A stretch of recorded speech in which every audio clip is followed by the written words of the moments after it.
Hey there, it's Matt with Golf Carting TV. Thrilled to have you back here with me today. We are looking at one of the baddest carts I have ever seen, to be honest. And I probably say that too much, but this is truly one of a kind. Never seen anything like it. I'm not going to bore you with the details, but we're going to jump right in and see this thing because you are going to die.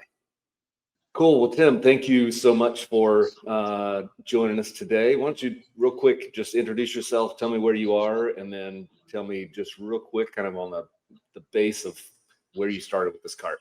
Yeah, so Tim, I'm right now currently in Stella, North Carolina. I'm from Goldsboro, North Carolina. Golf cart started as a 2003 EZGO, and there's probably about 2 foot of that left. That's about it. All right, Tim. Well, let's start at the front, if you don't mind. And I mean, I've said this before, but this is a totally cool cart. So let's start from the front and kind of tell me what you've done with this thing. Yeah, so the front, obviously the fake motor that you see is obviously fake. However, it does have all real parts on it. Valve covers. There's a carburetor under there. Water pump, fan.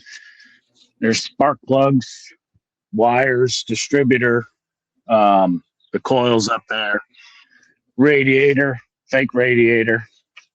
The front axle, I had to stretch it 15 inches, and the cantilever airbag suspension, all that was cut out of CNC plasma table.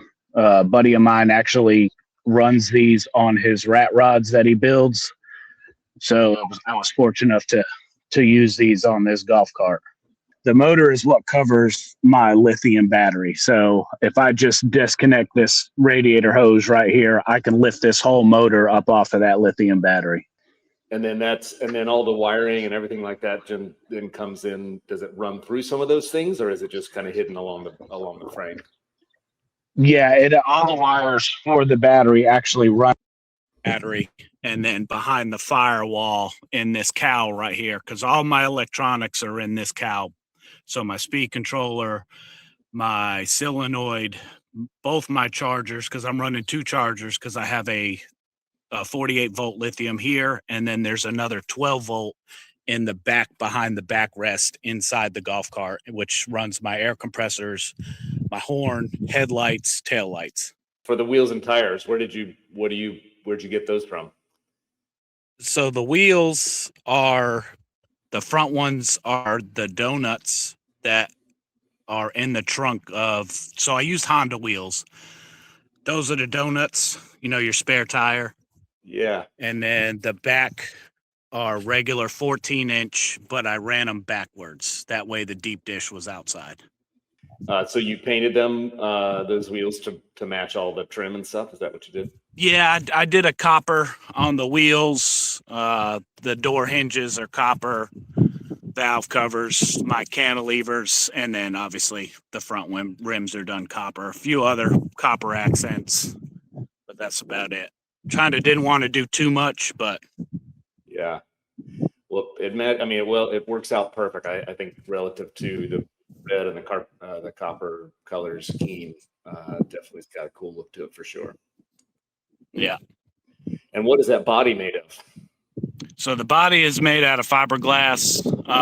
I've never done fiberglass a day in my life, and figured if I was going to do something, I'd just do it. I mean, the only way you're going to learn is if you do it. So I kind of built somewhat of a wooden frame and kind of did it backwards. Usually when you do fiberglass, you make a mold, you lay the fiberglass in the mold. I kind of made a mold and then just wrapped the mold in fiberglass. So like I said, it's a little bit different. I didn't want it to be perfect because it's supposed to be a car from the 30s, old rat rod style. So I mean, none of the fiberglass is perfect. I didn't want it to be smooth and perfect. It's, like I said, it's supposed to be a rat rod. So yeah, that's cool. And all that design work on the top, is that what did you have up there? So once I got done with the regular coat, I just put a piece of lace up here and taped it to the roof, and then just come back over top of the lace with copper spray paint. Oh, very cool. What again, I think it gives it that, just like that unique style for sure. Yeah, it's it very cool. just something different. Everything, nothing on this thing is fancy. I thought about powder coat and stuff, like especially the frame, but like you see at the end of the day, it sits on the ground. Yeah, So if everything was to be powder coated and I set it on the ground, it's just gonna chip it off anyway. right. So I just every couple months I'm gonna jack it up, spray paint everything again, treat it, and just be done with it more or less. Yeah. So which part you said there was a small part that's still golf Yeah. cart So once you specifically. open What the is that? door, so I still have the factory gas pedal and brake pedal from the EZGO, except the brake pedal had to be redone. If you're familiar with EZGO brake pedals, once you press it, that bar loops around and comes underneath, and when it does, Yeah, it actually goes below the frame. right. So with me being on the ground, I had to redo all that. So now it actually swings from the top. It's same concept, it just swings a different way, or it pivots the Okay, different way. got So it. that back foot, I guess you could call the firewall, and Yeah, probably to about right here is what was left of the original, I guess, frame, you would say. I cut off the whole back, all the frame rails that ran through the center. They were all cut out because they were 1x2. I actually went with a 1x3 frame, and it goes all the way from the front to the back. And then everything in the back is all custom built. It's all covered by the sheet metal right here, but there's a custom C-notch back there. Both my air compressors, my air tank, and then the 12-volt battery is right behind this backrest right here. okay. So is that, it looks like there's more space for the driver than the passenger. Is that what I'm recognizing there? It's about tit for tat. The problem was Okay. is this steering wheel is actually out of my I building a 46 Chevrolet truck right now. And this steering wheel is actually the factory steering wheel out of that 46 Chevrolet. Oh, cool. So it was tough in itself because it's such a big steering wheel, but my center console, obviously, so this is my shifter. So forward, and then that'll be reverse. So Cool. with that being in there and the steering wheel being so big, I kind of had to push that center console over a little bit more to the passenger side, but I've got maybe an inch or two more on my side than the passenger does. Yeah, it must just be I think the camera angle probably makes it look a little bit. We can take a look in the other side. Yeah, cool. Yeah, it's pretty close.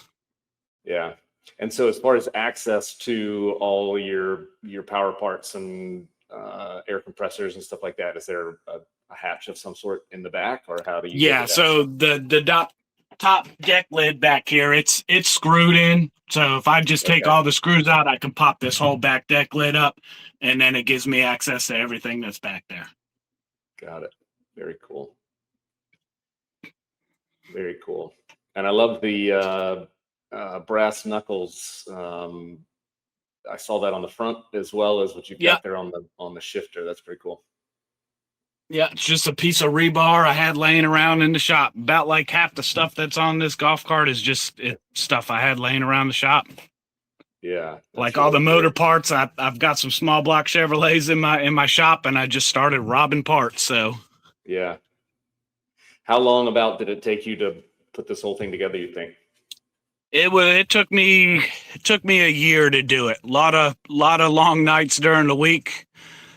Some weekends, because obviously I built it for down here at the beach. So yeah, a lot of long nights during the week. Some weekends if we stayed home, but most of the time, I'm down here at the beach on the weekends.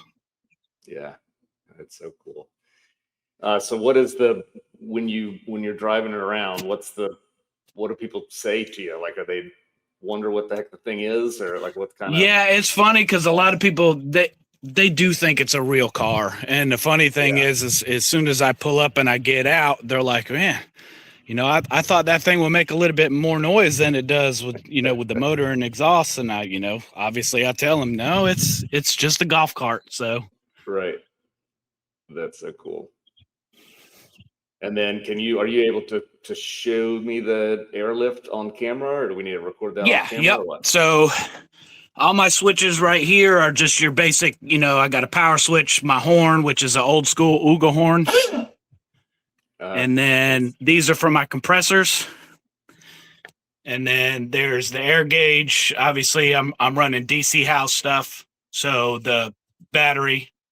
And then right here is, if I can get to it good enough, all the switches for the airbag. So I did run them individually. I probably didn't have to, but we'll go up in the front. Nice. And I'll see if I can get a decent one of the back here.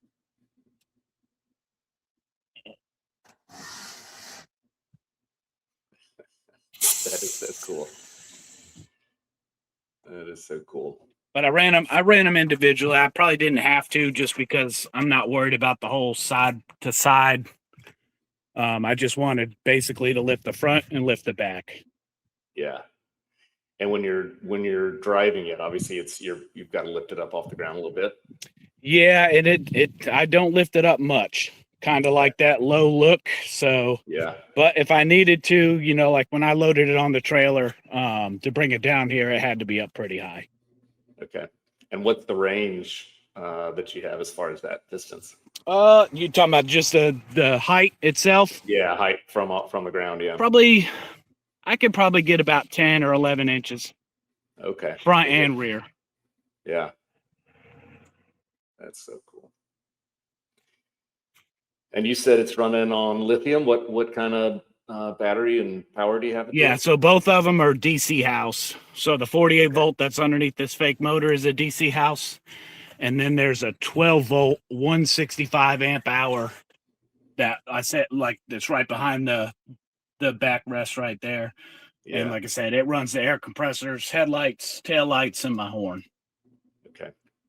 And I love even just the addition of the suicide doors. I wanted to do that, be a little bit different. So, yeah. And the hinges, they're just trailer hinges that you use for a gate on a trailer. Wow. That's nothing crazy. I put my brake lights in some old Chevy Pistons. That's cool. All the windows are actually the windshields that are in your golf cart. So, a buddy of mine owns a golf cart dealership. They usually get rid of a bunch of the plastic windshields. Okay. So when I cut the fiberglass out, I kind of just put that template right on top of the plexiglass windshield, cut it out, and stuck it in. That's awesome. That way in the summertime, because the summertime down here, about like where you're at, gets a little hot. So yeah, being inside this body, I kind of wanted to make it where I could take them all out. Yeah. So you are able to just slide them in and out? Yeah, they're all held in by Velcro. Oh, okay. So there's Velcro on the door, and then on the back of the plexi, there's Velcro too. Got it. That's awesome. Well, that thing is fantastic. Just looking at all the details. I mean, I can't even begin to imagine. I am not a technical guy. I talk to a bunch of people like you that do this kind of stuff, and I'm always impressed. But it's so cool to see what you guys are able to come up with. It's amazing.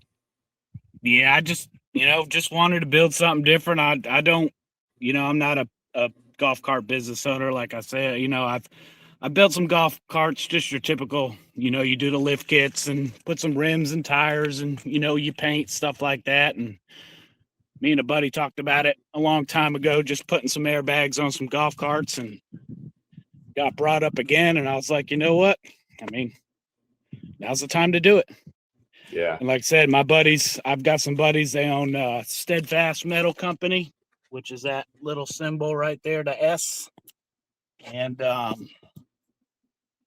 they helped me out. They cut out all the metal for me, and I'm not the best welder, so I had them kind of weld up all my suspension parts. I don't trust my own welding. Yeah. I welded some other stuff on the frame, stuff that I wasn't worried about, but you know, when it comes to that suspension stuff, they do it every day. So Right. the cantilevers, like you said, these brass knuckles right here, and then my shifter that has the brass knuckles, all that was cut out on the plasma table. Yeah.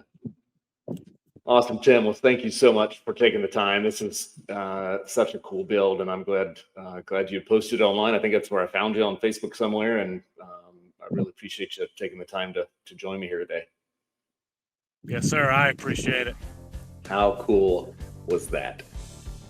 I saw that thing on Facebook and had to get Tim on camera, and hopefully I do expect that that's going to be in the magazine, because that car is freaking sweet.